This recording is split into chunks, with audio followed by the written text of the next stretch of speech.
the right track. It seems to me we should have been there long before now. Everybody said just follow the river and we'd run right smack dab into Fort West Point. So as long as we keep sight of the... Bingo. Take a look.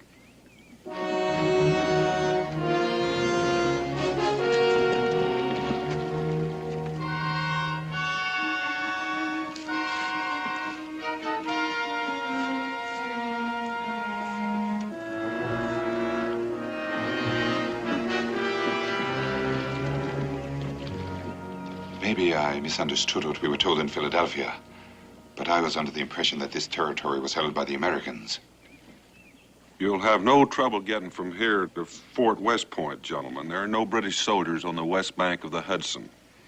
I'm glad to know you heard the same thing I did, although it seems that someone might have been mistaken. It does seem that way. Captain, have your men bring the boats ashore and hide them. Establish your camp in that heavy growth of timber. Be on the alert for American patrols. If all goes well, I should be back by dawn. If I am delayed, maintain your position until I return. And if you don't return, sir? Now, what could possibly detain me? Well, may I remind you, Major, if you're captured out of uniform, you'll be hanged outright as a spy. A remote possibility, since I'm traveling on a pass signed by the commandant at West Point.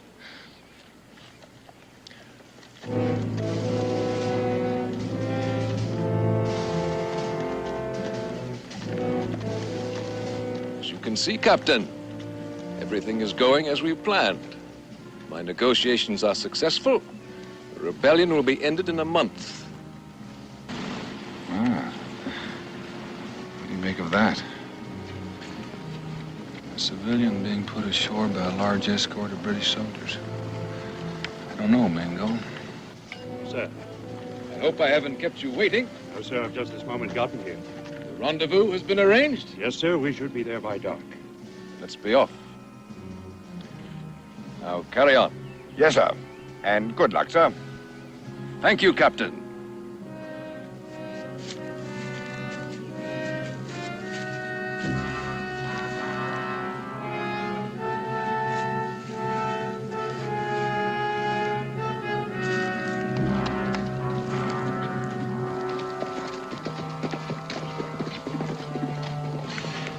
I've got an idea that General Washington will be very interested to know about this.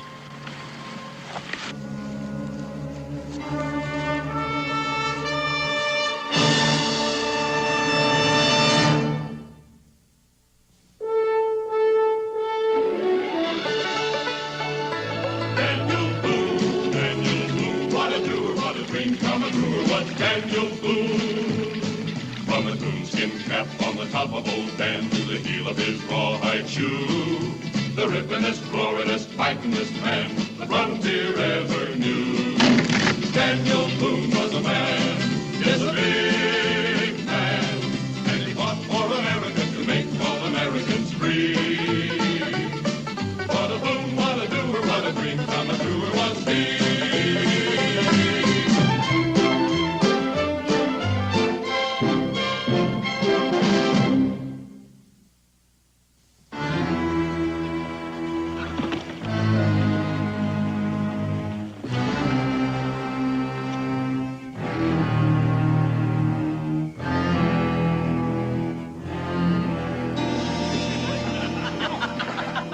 Hey, General, attention!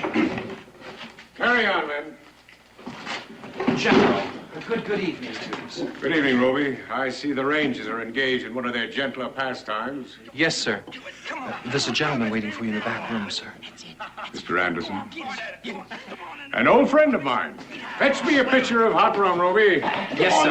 And a pot of honey and a dish of butter for a flavoring. Ah, Roby, you know my weakness. Come on, Purvis, you got it now. Put the better, slave boy.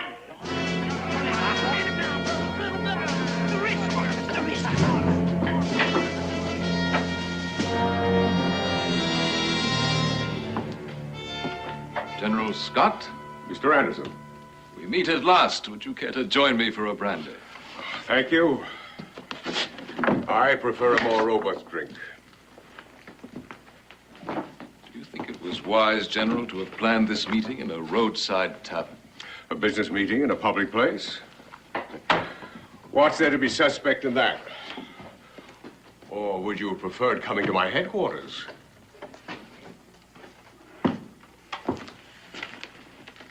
Ah, Roby. Thank you.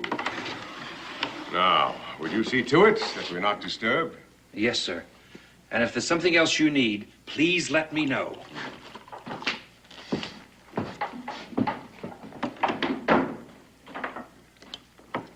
The proprietor? Friend of mine. A Tory sympathizer and a greedy man. He's already bought and paid for. I accept your judgment, General. You'll excuse my nervousness, but this is my first experience as a spy. Well, it's my first experience as a traitor. Well, I must say, you have a most cold-blooded attitude about it. I'm a businessman, among other things. I have merchandise to sell. From your correspondence, I assume you're interested in buying. I'll listen to your term.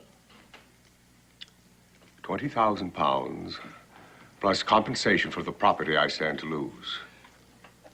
You drive a hard bargain. On the contrary, I consider it extremely generous. As long as the Americans retain control of shipping on the Hudson River, Britain can't possibly win this war. Once they lose that control, the war will end within a matter of a few days. I'll grant you that. And so I sell you Fort West Point for the sum I have mentioned. 100 cannon, powder, shot, supplies, and a nation.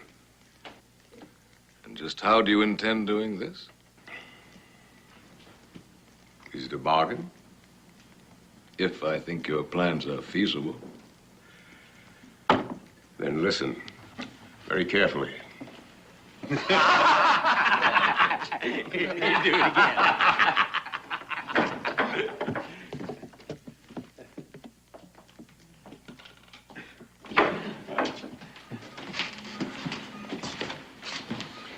Well, I don't know about you, Mingo, but I'm ready for some good hot food and a little rest. Dad, don't tell me you're growing tired of my cooking. I hate to tell you this, but you're possibly the worst cook in the world outside of myself.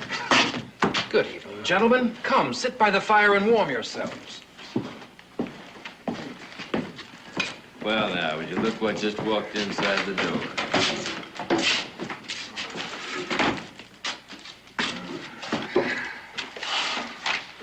First time I've sat down in 2 days. I take it you've traveled some distance. From Kentucky. A long way indeed. Now, what can I do for you, gentlemen? Well, for one thing, you can tell us how much further it is to Fort West Point. A little over 5 miles, but I'd advise against your traveling at night. There are thugs and highwaymen abroad, and if you're carrying anything of value... I don't think we've got anything of particular value, but we'd kind of like to keep what we've got. I think we'll stay overnight if you can provide us with lodging. As good as any in New York. $1 for the two of you for room and supper. Sounds fair enough.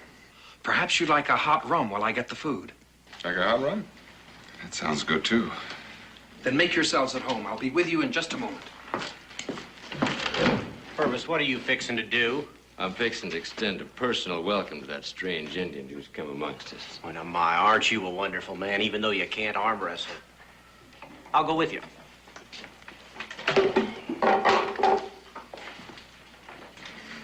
Well, what can we do for you?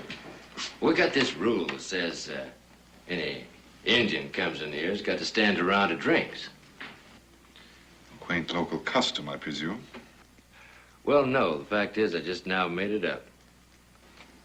Well, why don't you just unmake it and go back over there and sit down with your friends? Mister, I can see you're going to try my patience.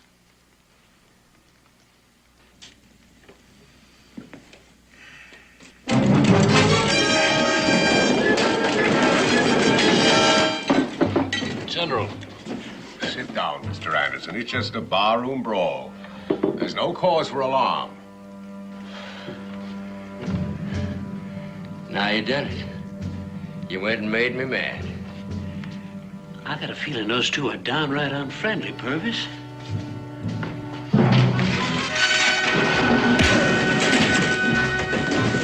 Please, can't you do something? Now, Now, landlord, don't you fret. They're just trying to decide who's going to buy the drinks.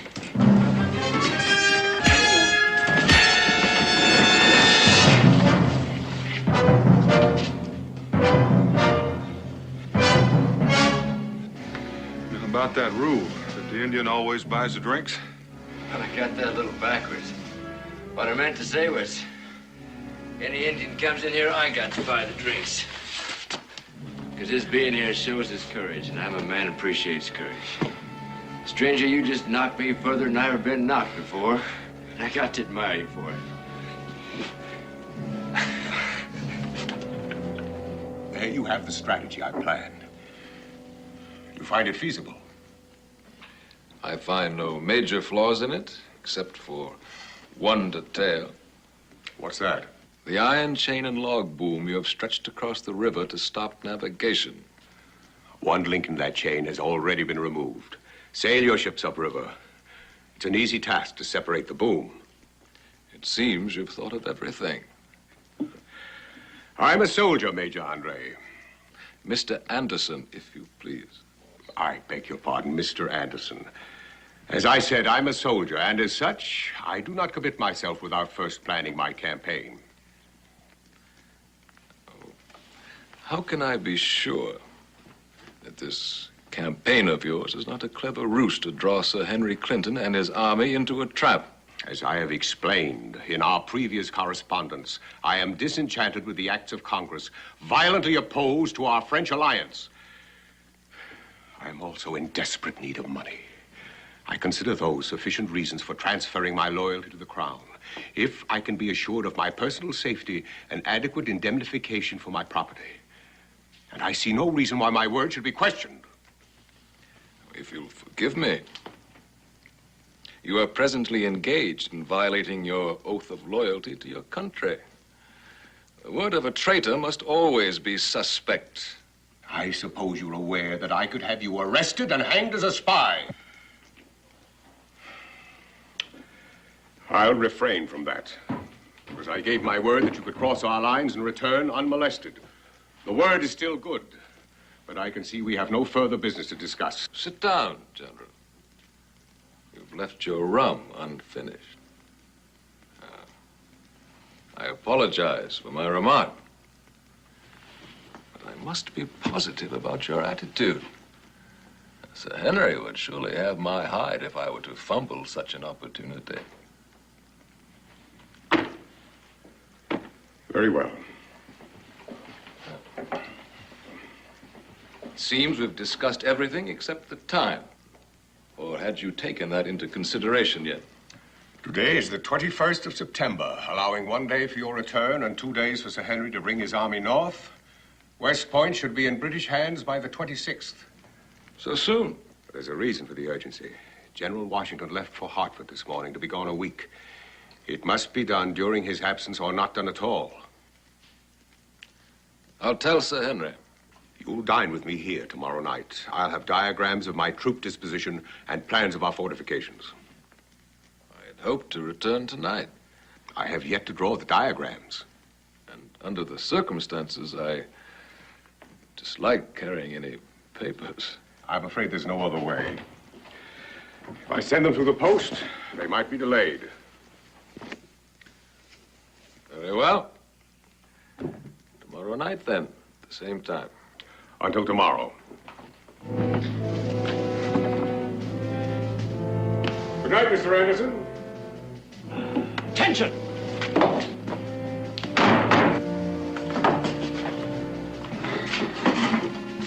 What's been going on here, landlord?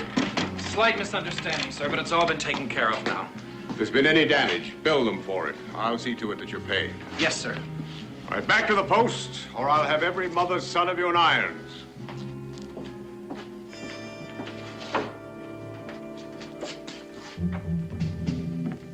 Well, you heard the man. Let's go.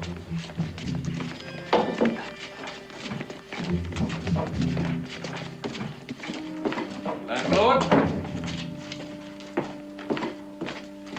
I find I'll be staying over after all. If you have a room available. Yes, sir. Right this way.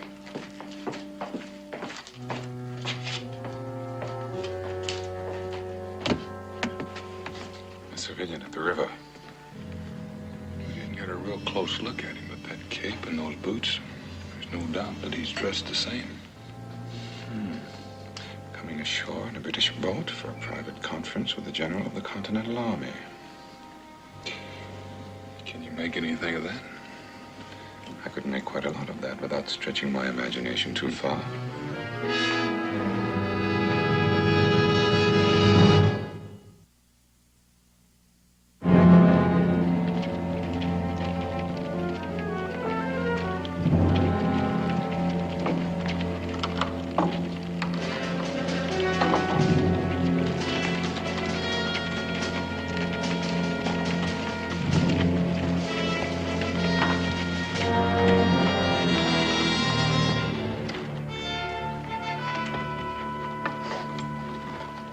I take it that you both come to volunteer. Volunteer? I just came to see General Washington. Well, you got a long ride ahead of you. He left for Connecticut yesterday. Do you have any particular business with him? All I know is that he sent for me. Is your name Boone? That's right. Well, we've been waiting on you. Name's Tad Arlen. It's my friend Mingo. Mingo, howdy. It's a pleasure indeed. Does he always talk like that? Well, except when he's talking Indian. You said you've been waiting for me, Tad. What for? You mean to tell me you don't know? Nope. Well, I could tell you, but I reckon I ought to leave that up to General Scott. General Scott? He's a commander of this here post, and he don't like people taking on authority. Where can I find him? Oh, no, you won't find him around here. Accommodations didn't suit his taste, so he set up headquarters in his mansion house about a mile downstream. If you want to wait while I saddle up my horse, I'll take you to him.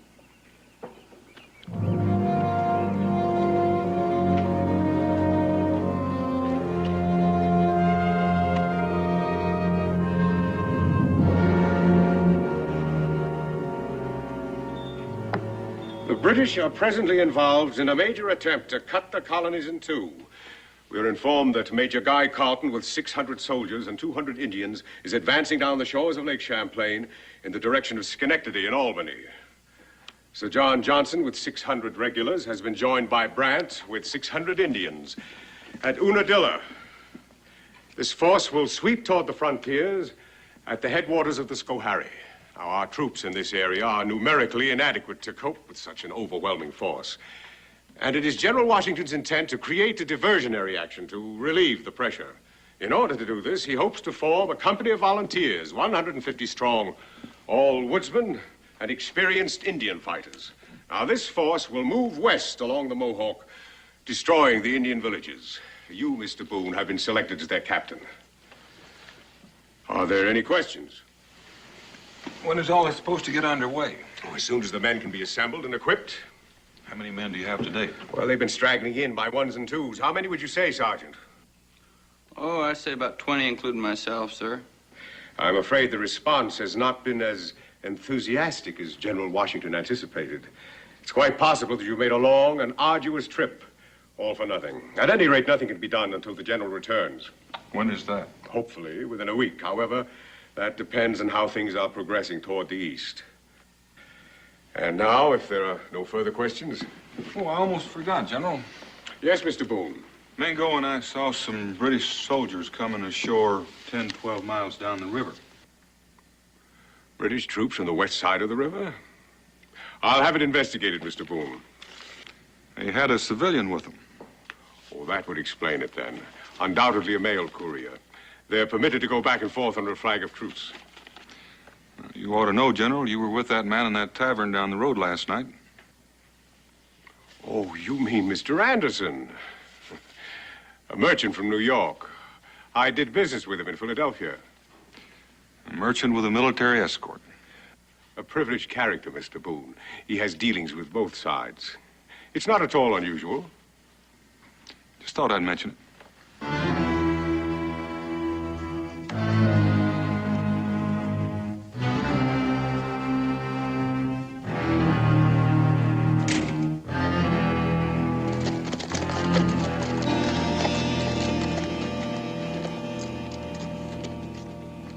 Something wrong, Mingo? I've always thought of you as a sensible man, Daniel. That's very nice of you. But I'm beginning to change my opinion after that parting remark of yours. Was it really wise to blurt out everything you know? I just wanted to see what he would do. I hope you're satisfied. Reasonably so. What I'd really like to know is what kind of merchandise Mr. Anderson deals in. Hey, what are you two talking about? Maybe nothing at all. Since we're in no big hurry to get back to Fort, why don't we stop off that little tavern down the road? I'll buy the drinks. Well, that sounds like a sensible idea. General George Washington in the Continental Congress.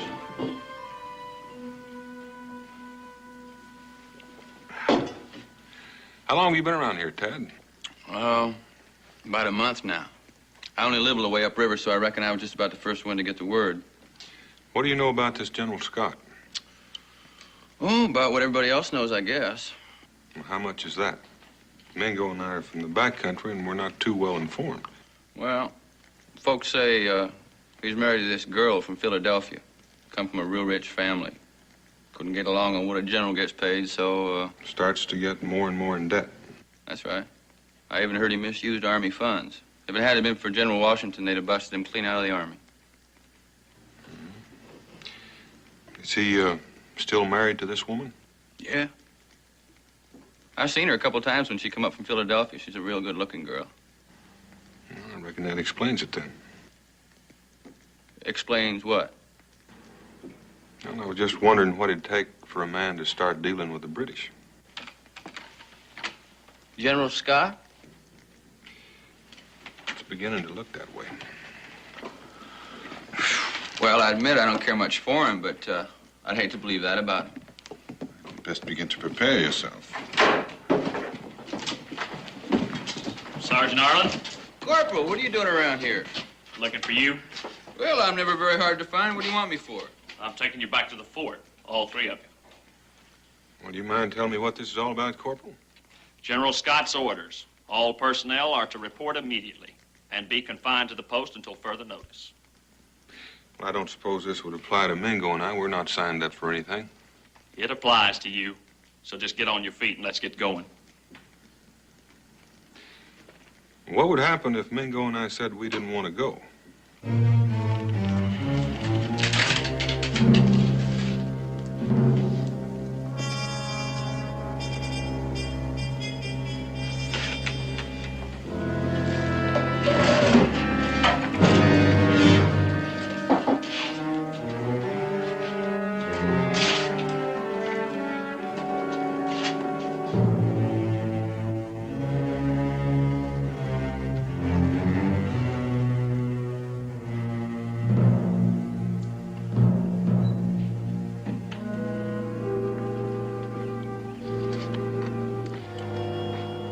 What are you thinking, Daniel? I'm thinking we've got to get out of here.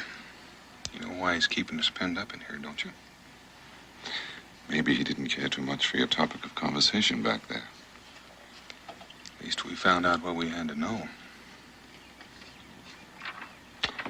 How are we going to prove it? Well, not by standing here. What happens if it turns out that we were wrong after all?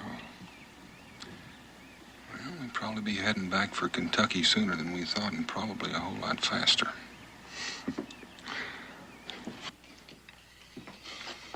Purvis, I think you're bluffing. I'll call you. Dad, what can I do for you, Captain? I need 5 or 6 good men to go over the stockade wall tonight. You mean just bust on out of here? A man could get himself killed that way. Not unless he got caught. What 6 would you pick? Well, I'd pick me for one. And the other 5? I don't know. They're all pretty much alike. Say, any of you men want to get court-martialed? Any get shot to death? I'd prefer that to fighting Boone again. All right, Purvis. Anybody else? What are you aiming to do, Ted? We aim to get out of here come dark. If that's the case, why don't we all go? We need somebody to stay behind and cover for us. Well, you just keep on talking, Captain. What are you planning on doing once we get outside? Have any of you ever kidnapped a man? What's a kidnap? No. Well, you've got a new experience coming to you.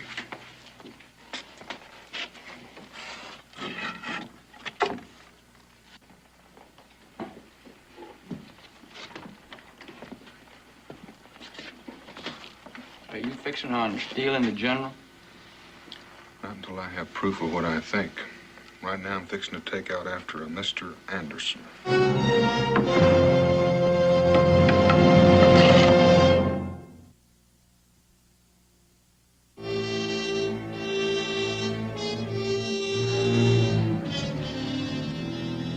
As you can see, I've marked the chart with crosses to indicate the disposition of my troops. No one group will include more than a dozen men. Their capture should present no problem. Now, once they're prisoners, you can gain access to the fort itself by appearing at the gates in Continental uniforms. I'll make sure the garrison is a small one. Now, this is a detailed diagram of the fort itself, showing gun emplacement, powder magazines, storerooms for supplies. Do you have any questions? I think not. Then that brings us to the small matter of money. 5,000 pounds. The rest to be delivered when the fortress is secured. I believe that was our agreement. Yes, that's quite correct. You may count it if you like. Oh, I hardly think that's necessary. After all, our business must be founded on mutual trust. Your health, sir. His Majesty the King.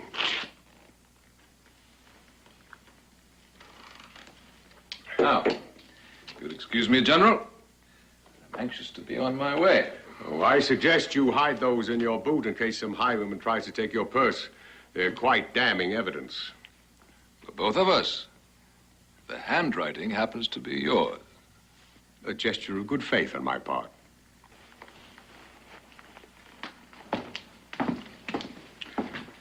Good night, Mr. Anderson. If all goes well, I'll see you on the 26th. Good night, General.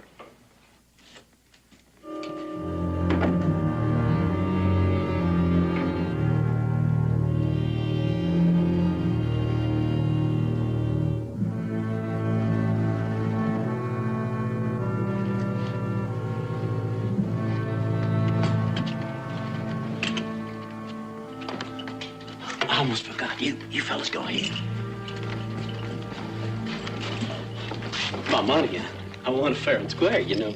It's a good game, too.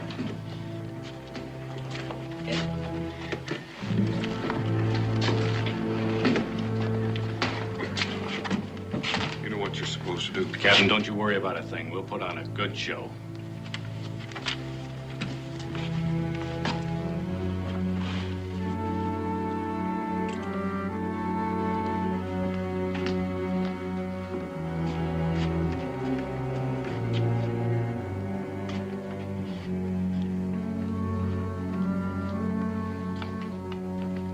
Now, who's going to hit who? Just get lined up with that door. I'm going to give you the first lick, because I figure I can whip you anyhow.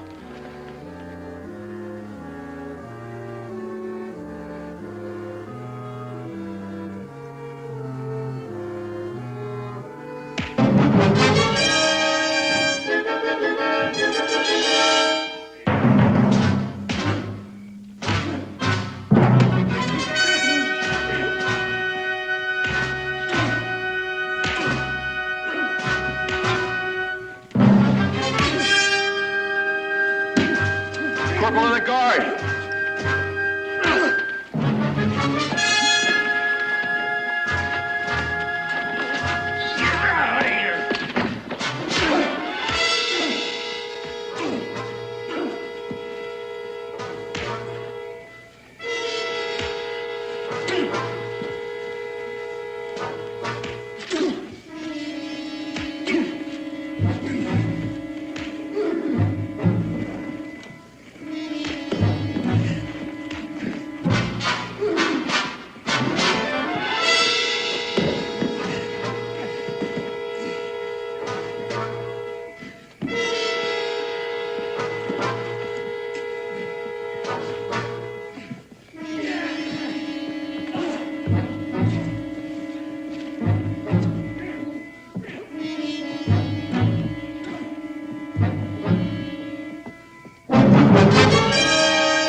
Get up! Attention! Burke? Yes, sir? What's the meaning of all this? All this what, sir? All this brawling. What are you men fighting about? Fighting, sir? We weren't fighting, Lieutenant. Just practicing the art of hand-to-hand combat. I hear one more sound, I'll court-martial a lot of you. Now get back in the barracks. Yes, sir.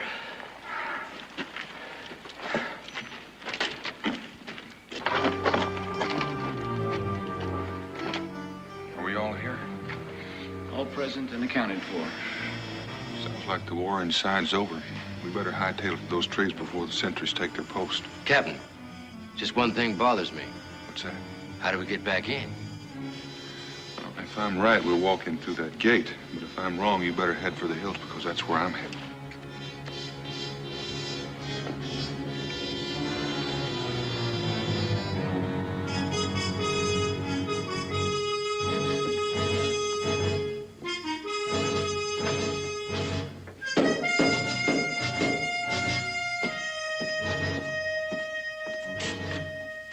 Sorry that I'm closed for the night.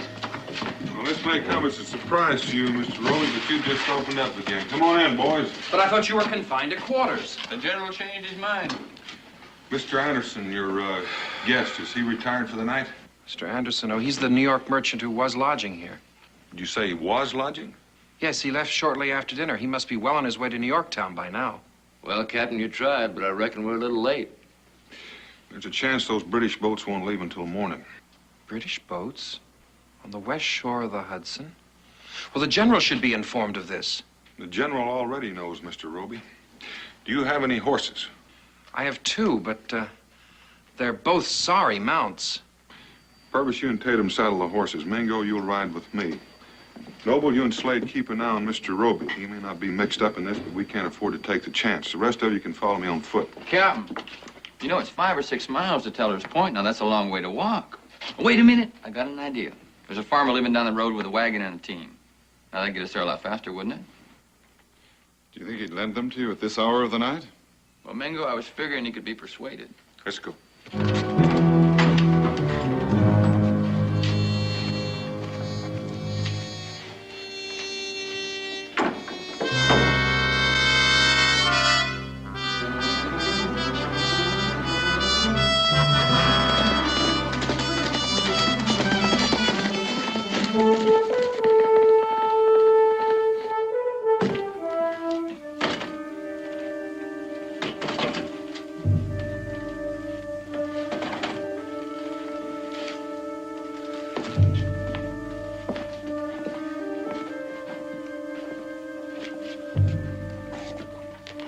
Time you figure on him getting back?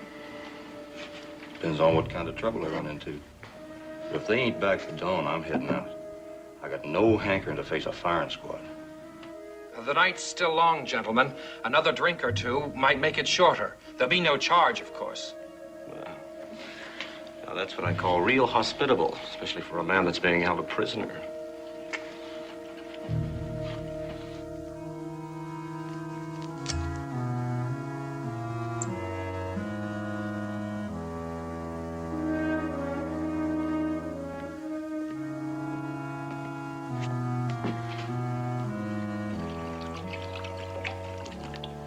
Here, I'll take that. Drink up, gentlemen. There's more where that came from.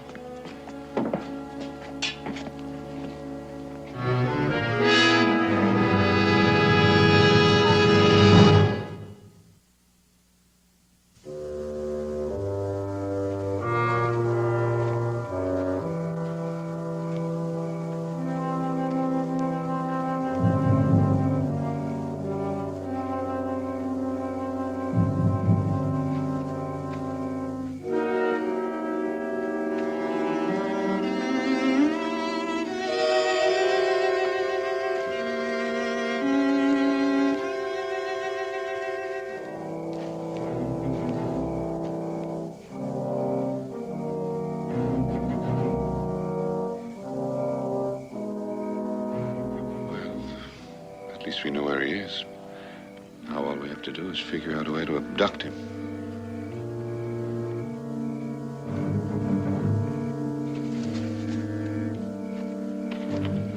I'm sorry to keep you waiting, sir.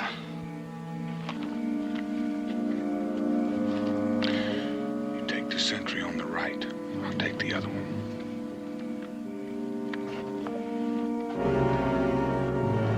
Well, excuse my dress, Major, but it's rather late. I'd given up all hope you'd be here tonight. I stayed off the highway to avoid the possibility of being robbed. Has the boat come up from New York yet? She'll drop anchor sometime after midnight, sir. Shall I turn out the men and strike camp? Let them sleep. Daylight will come soon enough. And I've been assured there'll be no American patrols in this sector. Well, then I assume your mission was successful. Beyond my expectations. I have here a transfer of title to Fort West Point to be effective on the 26th. And here are the plans of the disposition of General Scott's forces. Well, may I see those, sir? Oh, I'm afraid not. The information will be confidential until Sir Henry Clinton gives his approval. But, I have no doubt that you will see them soon enough. Yes, sir.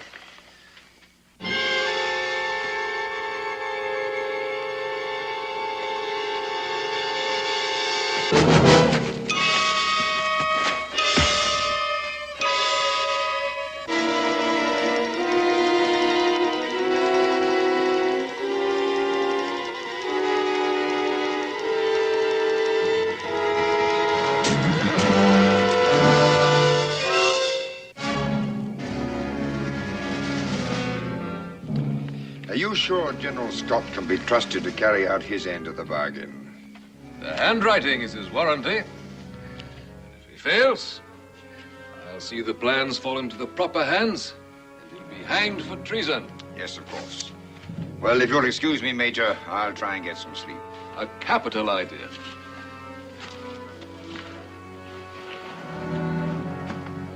Beautiful night, Captain. Yes, indeed it is. No cooking fires tomorrow morning, Captain. Men will breakfast on the boat. Yes, sir. Good night, Major. Good night, Captain.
What goes on out here?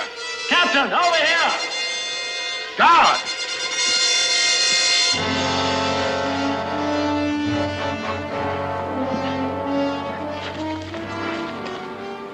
Keep going, Daniel. I'll try to hold them off until you reach the horses. I'd never make it.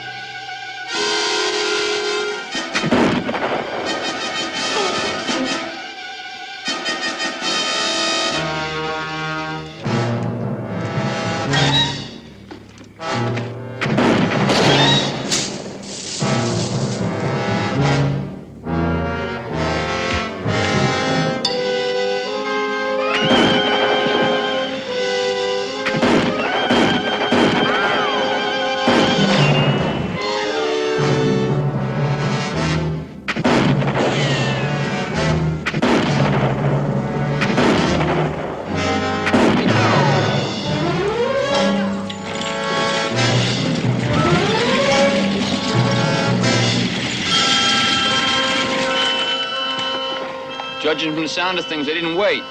Come on.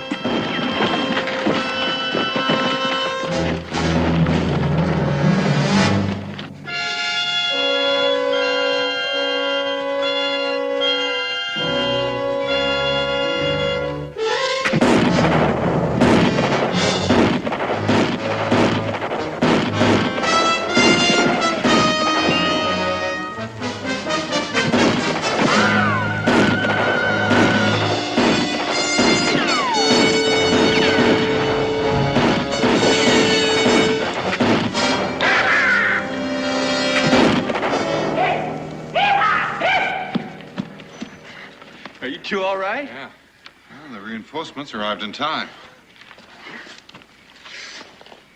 Captain, you went and did it, didn't you? Ain't he a prize? I don't think they'll come at us anymore. When they find him gone, they might change their mind. Let's get out of here. Gentlemen, it looks like you're gonna have to carry Mr. Anderson.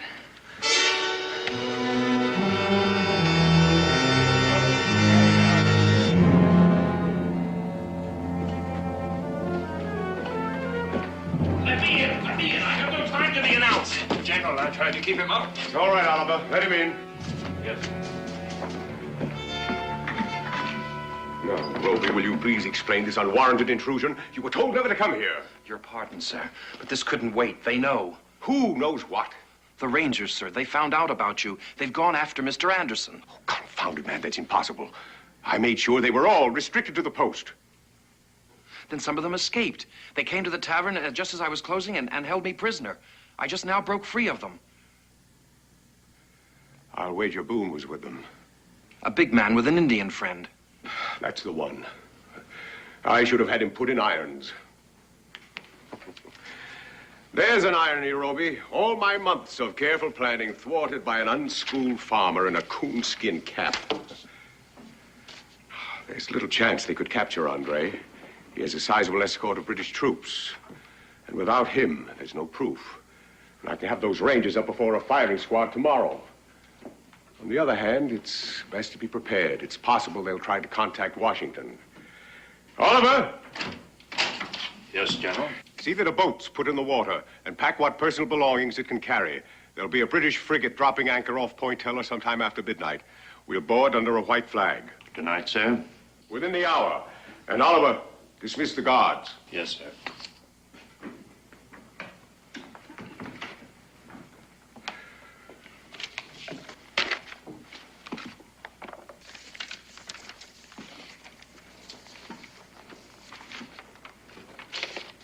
General? Yes, Roby. I was wondering what's to become of me.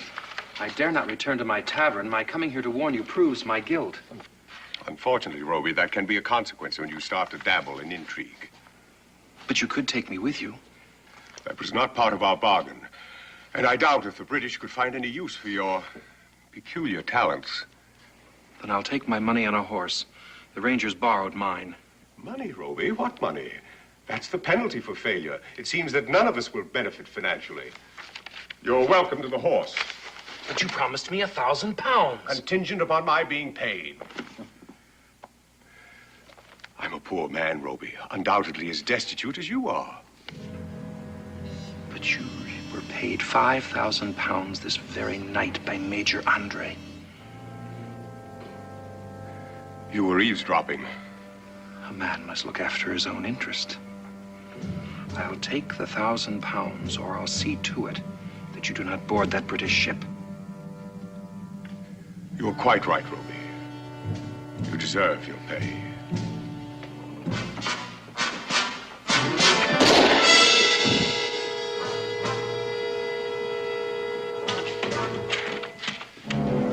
Dead?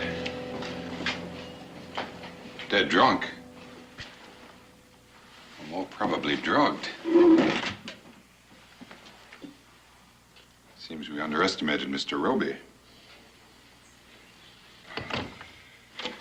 This is an outrage, sir. I am a civilian, traveling with written permission from General Scott. I demand that he be notified of this. You can depend on that. You stay here, Mingo. I'm going to go after the general. We'll lose him now.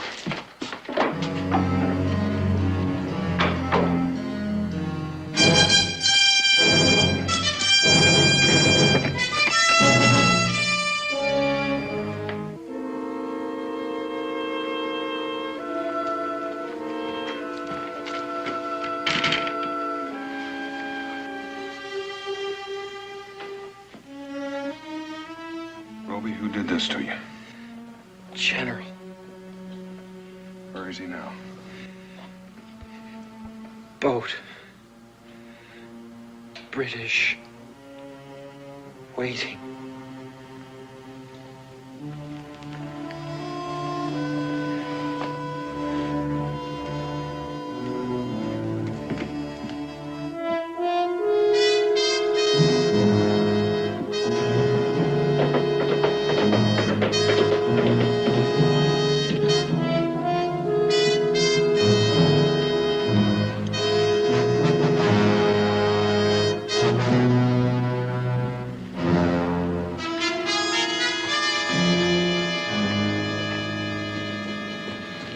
off, Oliver.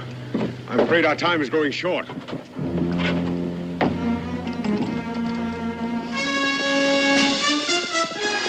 Oliver, look.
So you found these in Major Andre's boot?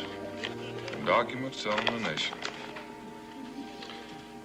The handwriting matches that on Major Andre's pass. Signed by the general. As if we needed any further proof. Daniel, this has been a most important evening. I reckon so. But somehow I don't find much satisfaction in it. I think I understand.